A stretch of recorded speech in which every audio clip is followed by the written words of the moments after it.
This is a conspiracy channel. Tape 4. Welcome to the Hush channel. This tape discusses the ending of the oldest known flood story. The elders listened to what Atrahasis said and called together carpenters and various other workers to assist in the building of their king's boat on the edge of the Euphrates riverbank. The rich men provided equipment and workers. The poor men provided their labor and carried the equipment. When the boat was sealed at its completion, pure animals were brought to it, and a few were slaughtered and prepared for food. The rest of the cattle, sheep, and birds were stored on board for their king's journey. Satisfied that his boat was built in time, Atrahasis then threw a huge feast for the city of Shuruppak to celebrate, and there was an abundance of food and drink for everybody. While the citizens of Shuruppak were eating and drinking, Atrahasis could not sit still and was constantly moving between the boat and the feast. He was guilt-ridden, upset, and heartbroken with what he had done and also what was about to occur. Atrahasis was sickened to the extent that he was vomiting bile. Knowing what was about to happen, Atrahasis gathered up his family members and brought them on board as the weather slowly started changing. With the livestock and his family safely on board, Atrahasis cut the mooring ropes and returned to the boat. He climbed on board and closed the main door, and with buckets of pitch, he sealed the boat from the inside. As commanded, a dag caused the weather to roar in the clouds, and the gods could hear the noise from their safe space. While the winds roared and raged, the storm cut into the dikes, breaking them like clay pots. The uncontrollable flood then rushed out over the people like an army of water. The sun was blacked out by the storm, and the wind screamed like an eagle. In the complete darkness of the storm and in the onslaught of water, nobody could recognize each other in the catastrophe. Dead bodies of men, women, and children floated on the water. Watching this happen, Enki was extremely upset and beside himself to see the death of his beloved people, and turned to his sister Ki, saying, "Birth goddess, creator of mankind and his destiny, you have assisted with this destruction of all people." Ki was so scared and also upset as she wailed and gnawed on her lips in agony, waiting thirsty and hungry for the storm to end. Weeping, Ki spoke, saying, "Let the day grow dark and let it turn to gloom. How did Enlil convince me to agree with him and the other gods to help with this annihilation? Was Enlil so strong that he forced me to agree to this? Did he make my speech confused? No, it is of my own doing. My children that I created are dead because of me, and I've made no effort to save them as they wash up upon the shores like dead dragonflies. Due to this, and my choice to remain silent, I now have to live in grief, regretting this for the rest of my days. Shall I go and live with Anu in heaven in a house that has everything I need? Where has Anu gone, the chief decision maker of his sons that heeded his every command? Inadvertently, by giving them this control, he brought the flood on himself." Ki continued to wail, and the other gods joined her and also wailed for their land. Uncomfortable and huddled together, Ki longed for the taste of beer again, and like the other gods was suffering from hunger and had lips agonizing with thirst. For 7 days and 7 nights, the great Anunnaki gods sat, huddled together, thirsty, scared, and with pains of hunger they waited the storm out. When the 7th day had passed, the earth fell silent, but the sun came out. Hearing the silence, Atrahasis removed some of the pitch and opened a small window on the top of his sealed boat, and the brilliance of the sun shone in. And he then took a raven and released it through the small opening and waited. It did not return. Slowly, the occupants of the boat felt the waters receding, and the boat stopped moving, gently settling on firm land amongst some mountains. After waiting for further movement, and when convinced there was not any, King Atrahasis dropped open the main door of his sealed vessel and let the animals and his family out. Safely on dry land, they all took deep breaths of fresh air and relaxed, enjoying the warmth of the sun on their skin. Thankful for his lord Enki's help, Atrahasis organized the slaughter of one of the cattle and prepared a burnt offering to his god. The smell of the cooked meat filled the air, and the gods were drawn to it like flies. Obviously, some of the gods were within smelling distance of the cooking meat, meaning they were likely inside the hollows of the earth and inside the cave systems of the mountains, and even in the waters themselves. In the account of Utnapishtim, on the 7th day, Utnapishtim sent a dove out to see if the water had receded, and the dove could find nothing but water, so it returned. Then Utnapishtim sent out a swallow, and just as before, it returned, having found nothing. Finally, Utnapishtim sent out a raven, and the raven saw that the waters had receded, so it circled around but did not return. Utnapishtim then set out all the animals free, and made a sacrifice to the gods. When the gods had eaten their fill, Ki got up and addressed the great Anunnaki, blaming them for the catastrophe, saying, "Whatever came over Anu to agree to Enlil's plan of devastation and agree to the destruction of mankind? What kind of decision maker, instead of sorting out a problem situation, chooses to rather resolve it by annihilation? The happy faces of our children are now gone forever." Ki again blamed King Anu in front of the other gods. She obviously understands her brother Enlil's character. This sounds like a personal escape plan to help clear her own conscience for not supporting Enki initially. Enki quietly went down to the water's edge, and seeing the bodies of his people on the shore, he wept in sorrow with the carnage Enlil had caused. Ki slowly moved to join her brother. Turning to the watching gods, she said, "Enki's pain is also mine, and from now on my destiny is as his, and I will wear a dragonfly pendant around my neck forever to remind me of this." It was then that Enlil and his father Anu arrived. Seeing Atrahasis' boat, Enlil was furious with the other gods. In a furious state, he addressed them, shouting, "We the Anunnaki gods had an agreement and made an oath. How did this life escape from and survive the catastrophe?"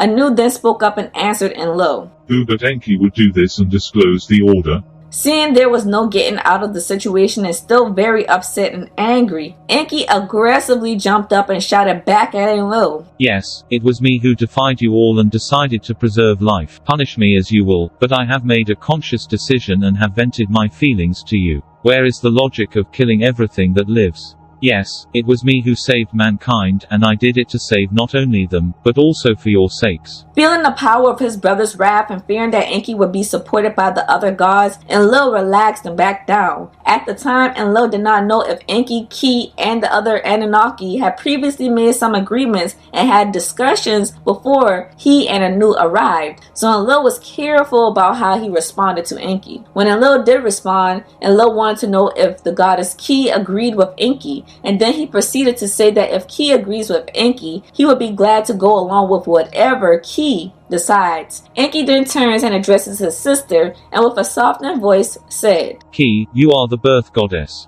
the creator of destinies of the people and of all the gods. Whatever you now say will be made so. I feel we should make a bond between heaven and earth, and also make Enlil swear to behold it as he made us swear to his oath." Nodding in agreement, Ki sprung up and immediately drew a circle pattern on the ground and some spilt flour. Adding a heaped mound onto it in the center of the circle, she instructed Enlil to stand on it and swear a bond between heaven and earth. True to his word and without question, Enlil stood on the heaped flour in the circle and swore to withhold the bond between heaven and earth, never again to harm the people of the land with another great flood. He also included his own addition, adding that the Anunnaki and Gigi will never be again allowed to cohabit and breed with the children of the humans. He then added that amongst the people, 1/3 of the women born will be sworn to priestesshood and serve the temples of the gods as priestesses and high priestesses. These priestesses will be respected by all, and it will be unacceptable by law for a man to interfere with them. The majority of the classes of priestesses will also remain childless, and if any children be born from them, those children shall be considered nameless and without a family name. He also said that there should be amongst the people a woman that snatches a female baby from the women who bear children out of wedlock without a husband. This woman will then introduce the infant girl to a high priestess, where she will be trained from birth to become a priestess herself. He finally added that the terrible story of the Great Flood and the survival of the human race should be written down to be remembered forever and enthusiastically praised in song and verse for all to hear. In the Sumerian version,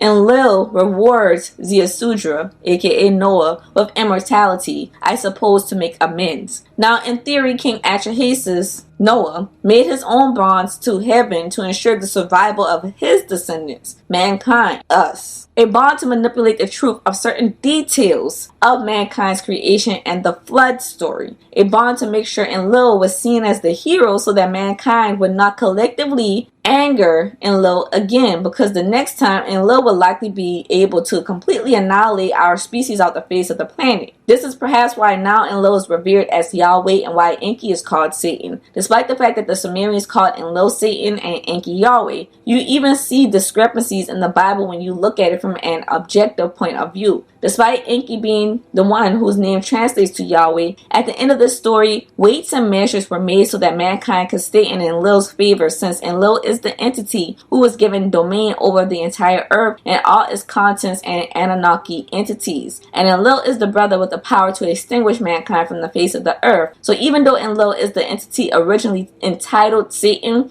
Enlil became known as biblical Yahweh. Enki was not evil or a troublemaker. Enki simply wanted equality and was willing to stick his neck out to make that happen. With this, the creation of the Holy Trinity was created to cover up the fact that the Father, the Son, and the Holy Spirit are really Anu, Enki, and Enlil. And these three entities have completely different personalities and ways, as you can tell by this story, which is why the merciless God of the Old Testament can be seen as a very strict, evil God, because the majority of the Old Testament is about Enlil's actions. If you notice, nobody was damned or imprisoned to hell here. They went back to the original structure of things. If their domain was in the abyss, they returned to the abyss, and so forth. The Bible was not written until the Jews were 70 years into Babylonian captivity. Babylon had not yet been captured, so they still practiced the worshipping of the Anunnaki gods. They were a civilization that was spearheaded by Nimrod, and while Enlil spearheaded their pantheon of deities in Babylon, they would prove more faithful to other deities who were more favorable to their needs and their existence. This is why the authors of the Old Testament are debatable. Certain figureheads like Moses, for example, could not have written the Torah if he was long dead by the time of Babylonian captivity when the Bible was written, and the Bible holds too many parallels to the Babylonian creation story to dispute the Jews assimilating the narratives of Babylon to fit into their own culture while being in the land of Babylon and being forced into converting and worshiping the gods of Babylon, which was a part of Mesopotamia. Not to mention that Babylon, which was once Sumeria, was the initial cradle of civilization. So everything sprouted from there after the flood. Meanwhile, the story of Jesus in the New Testament is about Enki, once again coming down amongst the humans to try to save them from certain doom, this time called the apocalypse, which would be by fire. And Enlil did say not to destroy the earth by a great flood. He never said anything about anything else. So there's a stark contrast between the God of the Old Testament and Jesus, yet they are supposed to be one and the same. Nothing is new under the sun. Jesus, like Enki, did many water blessings, which is considered Anunnaki ability of sorcery, is considered blessings in the Bible. Jesus was a fisherman, and to this day is symbolized by not the cross, but the ichthus fish symbol. Enki is depicted as a merman, and his symbols, the chimera, the fish, the goatfish, similarities. But he is also the Lord of the underworld, or what is known as the abyss, which is the deep waters. And what is in water? Fish. Enki is Jesus. Jesus walked with humanity. Enki in these narratives walked with humanity. Enlil had a distant relationship with humanity. He was on the throne. He was of a superior status to the point other Anunnaki gods of lesser ranking could not even talk to him face to face, which is why he was repulsed when the Ajiji personally came to him to express their grievances. Enlil is the prince and the lord of the earth and the air, and Enki is the prince and the lord of the abyss. But Enki serves as an intermediary between Enlil and humanity, and between Anu